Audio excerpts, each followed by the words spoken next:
ada salah satu culture shock yang sangat bikin aku shock banget di Indonesia. Dan sebenarnya hal itu lagi viral banget di Indonesia saat ini, yaitu tentang Habib-Habib. Banyak orang di Indonesia ini yang mengaku bahwa dia Habib dan keturunan Rasulullah.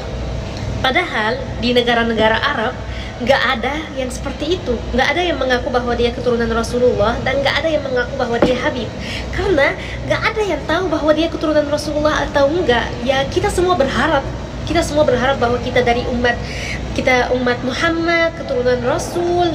Kita semua berharap itu, tapi kita nggak tahu hal seperti itu. Nah, jadi di Indonesia ini yang mengaku bahwa dia Habib dan mengaku bahwa dia keturunan Rasulullah dihormati banget, dicium tangannya, diminum bekas mulutnya, diminta doanya, dan menjadikannya seperti wali. Gimana melakukan hal seperti itu? Dan kalau dia dikuburkan, kalau sudah meninggal dan dikuburkan, didatangi kuburannya, dihiasi kuburannya, ditaruh uang-uang di tempat kuburannya itu, diminta doanya seperti kalau dia wali beneran. Dan apa semua itu? Apa semua itu? Coba kalian pikirkan. Kenapa? Assalamualaikum warahmatullahi wabarakatuh. Seluruh bangsa dan setanah air, jumpa lagi di channel Jagat Lob itu. Semoga dalam keadaan sehat, tak kurang satu apa, rahmat barokah salam Allah curahkan untuk kita semuanya. Ada sosok wanita yang mengoreksi kenapa di Indonesia ini banyak sekali orang yang mengaku-ngaku habaib, mengaku-ngaku duriah Rasul. Padahal secara di Timur Tengah sendiri tidak banyak orang mereka mengaku sebagai duriah Rasul, bahkan disembunyikan, dimasturkan. Kalau dulu mereka banyak sekali dicari-cari oleh kaum Khawarij, ya, bahkan musuh-musuh Kanjeng Nabi ingin memutus mata rantai, duriah-duriahnya dicari dan akan dibunuh, sehingga banyak sekali duriah-duriah di kalangan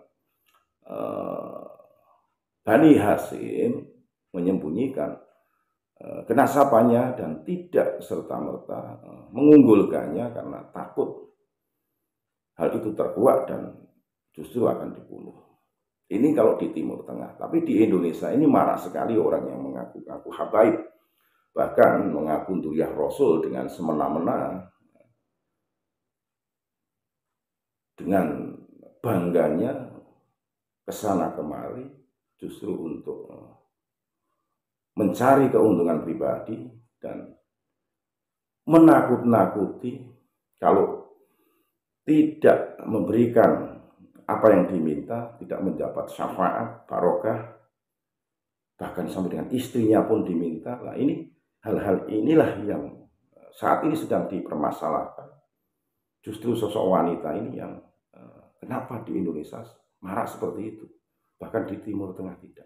Lebih jelasnya mari kita simak bagaimana sosok wanita ini memberikan sebuah keterangan kenapa di Indonesia ini banyak sekali orang-orang yang mengaku habib dan justru bertingkah laku tidak sesuai layaknya orang yang berpredikat sebagai habaib.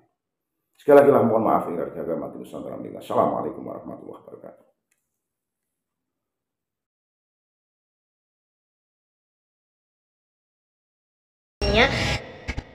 Ada salah satu culture shock yang sangat bikin aku shock banget di Indonesia. Dan sebenarnya hal itu lagi viral banget di Indonesia saat ini, yaitu tentang Habib-Habib. Banyak orang di Indonesia ini yang mengaku bahwa dia Habib dan keturunan Rasulullah. Padahal di negara-negara Arab nggak ada yang seperti itu, nggak ada yang mengaku bahwa dia keturunan Rasulullah, dan nggak ada yang mengaku bahwa dia Habib, karena nggak ada yang tahu bahwa dia keturunan Rasulullah atau enggak. Ya kita semua berharap bahwa kita dari umat Muhammad, keturunan Rasul. Kita semua berharap itu, tapi kita nggak tahu hal seperti itu. Nah, jadi di Indonesia ini yang mengaku bahwa dia Habib dan mengaku bahwa dia keturunan Rasulullah dihormati banget, dicium tangannya, diminum bekas mulutnya, diminta doanya, dan menjadikannya seperti wali.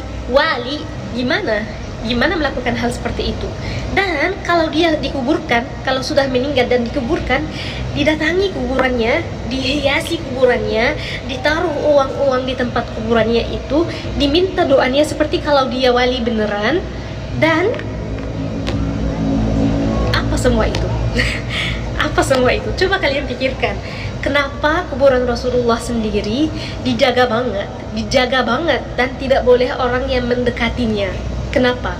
Karena nggak boleh melakukan seperti itu. Karena ia tahu bahwa banyak orang yang akan datang dan melakukan seperti itu.